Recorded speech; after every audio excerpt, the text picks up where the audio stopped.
الحمد لله رب العالمين والعاقبة للمتقين والصلاة والسلام على سيد الأنبياء والمرسلين أما بعد قال الله تبارك وتعالى في كلامه المجيد أعوذ بالله من الشيطان الرجيم بسم الله الرحمن الرحيم وإذا ناديتم إلى الصلاة اتخذوها هزوا ولعبا صدق الله مولانا العظيم۔ میرے محترم بزرگوں اور دوستو، دین کی ضروری باتوں کا سلسلہ چل رہا ہے، جس میں گزشتہ بیان کے اندر نماز کے اوقات، کن کن اوقات میں نماز پڑھنا مکروہ ہے، اس کو بیان کیا گیا تھا۔ آج کے بیان میں کن کن نمازوں کے لیے اذان دینا سنت مؤکدہ ہے، اذان کا پس منظر کیا ہے، اذان کیسے ہم کو ملی، انشاءاللہ اس کو بیان کرنے کی کوشش کروں گا۔ میرے دوستو، شریعت نے فرض نمازوں کے لیے اور جمعے کے لیے اذان کو سنت مؤکدہ قرار دیا ہے۔ اذان کے لغوی معنی ہے اعلان کرنا، اطلاع دینا۔ اذان در حقیقت اگر دیکھا جائے تو یہ ایک دعوت ہے۔ مسلمانوں کے لیے تو یہ دعوت اجابت ہے کہ اذان کی آواز سن کر کے انہیں اپنا سب کام کاج چھوڑ کر کے اب مسجد کا رخ کرنا چاہیے۔ پہلے نماز، اس کے بعد دنیا کے کام کاج۔ مسلمانوں کے لیے تو یہ دعوت ہے ہی، اور اسی کے ساتھ غیر مسلموں کے لیے بھی یہ دعوت ہے، اسلام کا پیغام ہے۔ اذان کو شاعر اسلام میں قرار دیا گیا ہے۔ شاعر ان معاملات کو، ان چیزوں کو کہتے ہیں جن سے کسی چیز کی شناخت اور پہچان ہوتی ہے، اور ان چیزوں کا وجود جن کا یہ تعارف پیش کرتی ہے، ان کی بقا کا ذریعہ ہے۔ جیسے نماز کے لیے اذان ہے، تو اذان شاعر اسلام میں سے ہے۔ اگر اذان کا سلسلہ موقوف کر دیا گیا تو اس کے اثرات نماز پر بھی پڑیں گے۔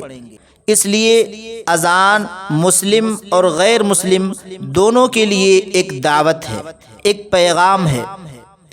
اذان میں کیا کہا جاتا ہے، بہت سے لوگوں کو معلوم نہیں ہے۔ اذان اللہ رب العزت کی کبریائی کا، بڑائی کا اعلان ہے۔ اذان کے شروع میں 4 مرتبہ کہا جاتا ہے اللہ اکبر، اللہ اکبر، کہ اللہ سب سے بڑا ہے۔ کائنات کی کوئی شے، حتیٰ کہ زمین و آسمان، چاند، سورج، یہ اللہ کی کبریائی، اس کی عظمت کے سامنے چھوٹے ہیں۔ اس کے بعد کہا جاتا ہے اشہد ان لا الہ الا اللہ، میں گواہی دیتا ہوں کہ اللہ کے علاوہ کوئی معبود نہیں۔ اشہد ان محمد رسول اللہ، میں گواہی دیتا ہوں کہ محمد صلی اللہ علیہ وسلم اللہ کے رسول ہیں۔ حی علی الصلاح، آؤ نماز کے لیے۔ حی علی الفلاح، آؤ کامیابی کی طرف۔ اللہ اکبر، اللہ اکبر، اللہ سب سے بڑا ہے۔ لا الہ الا اللہ، اللہ کے علاوہ کوئی معبود نہیں۔ تو اذان اور اقامت یہ سنت مؤکدہ ہے۔ 5 فرض نمازوں کے لیے اور جمعے کے لیے فقہا نے لکھا ہے کہ آدمی تنہا نماز پڑھے تو بھی اس کو اذان دینی چاہیے اور اقامت کہنی چاہیے۔ جماعت سے نماز ہوتی ہے تو اذان اور اقامت تو ہوتی ہی ہے، لیکن تنہا نماز پڑھنے والا اگر شہر میں نماز پڑھ رہا ہے تو پھر اس کے لیے اذان اور اقامت نہیں ہے۔ کیوں؟ مسئلہ ہے اذان الحی یکفینا، کہ محلے کی مسجد کی اذان پورے محلے کے لیے کافی ہے۔ آدمی اگر سفر میں ہو، جنگل میں ہو، فارم ہاؤس پر ہو، اکیلا ہے، نماز کا وقت ہو گیا تو اس کو اذان دینی ہی چاہیے۔ اذان دینا سنت مؤکدہ ہے۔ اس کو اقامت کہنی چاہیے، اقامت کہنا سنت مؤکدہ ہے۔ ادا نماز ہو تو بھی اور قضا نماز ہو تو بھی۔ اور یہ حکم ان لوگوں کے لیے ہے جو بستی کے باہر کسی ایسے مقام پر ہوں جہاں شہر کے اذان کی آواز نہ پہنچتی ہو۔ مسجد کی اذان ہوئی، جہاں تک اس کے اذان کی آواز جائے گی وہاں تک کے لوگوں کے لیے اب نماز پڑھنے کے لیے اذان اور اقامت ضروری نہیں ہے۔ اور اگر مسجد میں باجماعت نماز ہو رہی ہے تو اذان بھی دی جائے گی اور اقامت بھی کہی جائے گی۔ تو بہرحال نماز کی فرضیت کے بعد شروع میں لوگوں کے لیے مسئلہ تھا کہ ہم جماعت میں کیسے شریک ہوں، کب پہنچیں۔ چنانچہ لوگوں نے اس سلسلے میں نبی کریم صلی اللہ علیہ وسلم کے سامنے تقاضا رکھا کہ اللہ کے رسول صلی اللہ علیہ وسلم، فرض نماز باجماعت ادا کی جاتی ہے، ہم لوگوں کو اکٹھا کیسے کریں تاکہ باجماعت نماز میں سب کی شرکت ہو سکے؟ اس کے لیے کوئی طریقہ کار ہونا چاہیے۔ نبی کریم صلی اللہ علیہ وسلم نے حضرت بلال رضی اللہ تعالی عنہ کو حکم دیا تھا کہ تم مدینے کی گلیوں میں گھوم کر کے آواز دیا کرو الصلاۃ جامعہ، کہ اب نماز باجماعت ادا کی جائے گی۔ تو حضرت بلال مدینے کی گلیوں میں گھوما کرتے تھے، آواز دیا کرتے تھے الصلاۃ جامعہ۔ اب جس محلے میں پہلے گئے وہاں کے لوگ پہلے آ جاتے تھے، اور جہاں بعد میں جانا ہوتا وہاں کے لوگ بعد میں آتے تھے۔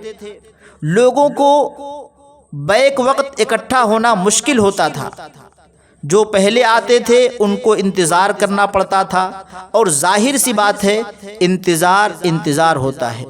عربی کا ایک جملہ ہے الانتظار اشد من الموت، کسی محبوب چیز کا انتظار موت سے زیادہ سخت ہوتا ہے۔ صحابہ کرام کے لیے تو ظاہر سی بات ہے نماز سے بڑھ کر محبوب چیز کیا ہوگی۔ اب آ کر انتظار میں بیٹھے ہیں کہ اب جماعت کھڑی ہوگی۔ اس وقت تو گھڑی وغیرہ کی سہولتیں بھی نہیں تھی۔ حضرت بلال رضی اللہ تعالی عنہ گھوما کرتے تھے، مدینے کی گلیوں میں لوگ جمع ہوا کرتے تھے، باجماعت نماز ہوتی تھی۔ اس وقت اذان بھی نہیں تھی، اقامت بھی نہیں تھی، لوگوں کا تقاضا تھا۔ چنانچہ آپ صلی اللہ علیہ وسلم نے صحابہ کرام رضوان اللہ علیہم اجمعین میں جو صاحب الرائے لوگ تھے، ایسے لوگوں کو جمع کر کے مشورہ کیا کہ ہمیں کیا کرنا چاہیے۔ ظاہر سی بات ہے جب لوگ جمع ہوئے تو ان میں ہر ایک کی اپنی رائے تھی۔ اسلام سے پہلے جو مذاہب گزرے بیشتر لوگوں کی نظر اسی پر تھی، جیسے آسمانی مذہب یہودیت ہے، آسمانی مذہب عیسائیت ہے، تو ان میں کیا طریقہ کار ہے لوگوں کو اکٹھا کرنے کا؟ یہودیوں کے یہاں ناقوس بجایا جاتا ہے، اس میں عجیب سی آواز نکلتی ہے، یہودیوں کے یہاں وہی ناقوس بجایا جاتا ہے۔ تو کچھ لوگوں نے مشورہ دیا کہ اللہ کے رسول صلی اللہ علیہ وسلم ناقوس بجا کر کے لوگوں تک کی آواز پہنچائی جائے، جب یہ آواز لوگوں تک پہنچے گی تو لوگ جمع ہو جائیں گے۔ نبی کریم صلی اللہ علیہ وسلم نے فرمایا کہ یہ یہودیوں کا طریقہ ہے اور ہم کسی کام میں ان کی مشابہت نہیں اختیار کر سکتے۔ کچھ لوگوں نے کہا کہ گھنٹا بجانا چاہیے، بڑا گھنٹا جس کی آواز پوری بستی تک جائے۔ حضور نے فرمایا یہ مشرکوں کا طریقہ ہے۔ کچھ لوگوں نے رائے دی کہ آگ جلانا چاہیے، جب اس کا دھواں اٹھے گا تو لوگ دیکھیں گے اور پھر لوگ اکٹھا ہو جائیں گے۔ تو حضور صلی اللہ علیہ وسلم نے فرمایا کہ یہ مجوسیوں کا طریقہ ہے اور ہم کسی دوسری قوم کی مشابہت نہیں اختیار کر سکتے۔ مشابہت وہ اختیار کرتے ہیں جن کے پاس کمی ہوتی ہے، اور ہماری شریعت ہر اعتبار سے کامل اور مکمل ہے۔ یہی وجہ ہے کہ ہمیں کسی قوم کی مشابہت اختیار کرنے سے منع کیا گیا ہے کہ کسی دوسری قوم کی مشابہت نہیں اختیار کی جائے گی۔ کسی بھی معاملے میں مشابہت پسندیدہ نہیں ہے، منع کیا گیا ہے۔ بہرحال یہ ساری رائے آئیں اور کسی رائے پر اتفاق نہیں ہو سکا۔ رائے آئی، حضور صلی اللہ علیہ وسلم نے خود ہی کٹ کر دیا کہ یہ یہودیوں کا طریقہ ہے، یہ عیسائیوں کا طریقہ ہے، یہ مجوسیوں کا طریقہ ہے، یہ سب ہمارے لیے قابل قبول نہیں ہے۔ اب کوئی فیصلہ نہیں ہو سکا تو حضرت بلال رضی اللہ تعالی عنہ کو مأمور کیا گیا کہ جیسے آپ لوگوں کو جمع کرتے تھے ویسے کرتے رہیے۔ مجلس ختم ہو گئی، لوگ اپنے اپنے گھر چلے گئے۔ رات آئی تو رات کو جب وہ لوگ سوئے تو حضرت عمر فاروق رضی اللہ تعالی عنہ اور ایک صحابی حضرت عبداللہ ابن زید ابن عبد ربہ ان دونوں لوگوں نے خواب دیکھا، اور خواب یہ دیکھا کہ ایک شخص ناقوس لے کر کے جا رہا ہے۔ یہودی جو بجاتے ہیں گانے بجانے والی چیزوں میں سے وہ ایک آلہ ہے، تو خواب دیکھا کہ ایک شخص ناقوس لے کر کے جا رہا ہے، تو اس کو روکا اور روک کر کے پوچھا کہ یہ ناقوس بیچو گے؟ تو اس شخص نے کہا کہ کیوں، تم ناقوس کیوں خریدنا چاہتے ہو؟ تم کیا کرو گے خرید کے؟ تو جس نے خواب دیکھا تھا اس نے کہا کہ ہم یہ بجائیں گے اور لوگوں کو نماز کے لیے اکٹھا کریں گے۔ تو اس شخص نے کہا کہ میں تم کو اس سے اچھا طریقہ نہ بتاؤں؟ تو انہوں نے کہا کہ بتاؤ۔ تو اس شخص نے ناقوس زمین پر رکھا اور ایک بلند جگہ تھی دیوار جیسے، اس کے اوپر چڑھ کر کے کان میں انگلی ڈال کر کے اس نے اذان دی، اور 4 مرتبہ اللہ اکبر اللہ اکبر اللہ اکبر اللہ اکبر کہا، اور 2 مرتبہ اشہد ان لا الہ الا اللہ، اور 2 مرتبہ اشہد ان محمد رسول اللہ، اور پھر 2 مرتبہ حی علی الصلاح، اور پھر 2 مرتبہ حی علی الفلاح، اور پھر 2 مرتبہ اقامت کے لیے قد قامت الصلاح، اور 1 مرتبہ اللہ اکبر، اور 1 مرتبہ لا الہ الا اللہ۔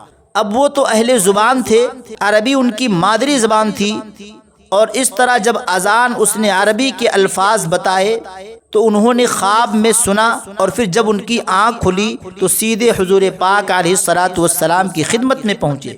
پہلے حضرت عبداللہ ابن زید ابن عبد ربہ پہنچے، نبی کریم صلی اللہ علیہ وسلم کی خدمت میں آ کر کہا کہ حضور میں نے ایسا ایسا خواب دیکھا ہے کہ ایک شخص ناقوس لے کر جا رہا تھا، میں نے پوچھا بیچو گے؟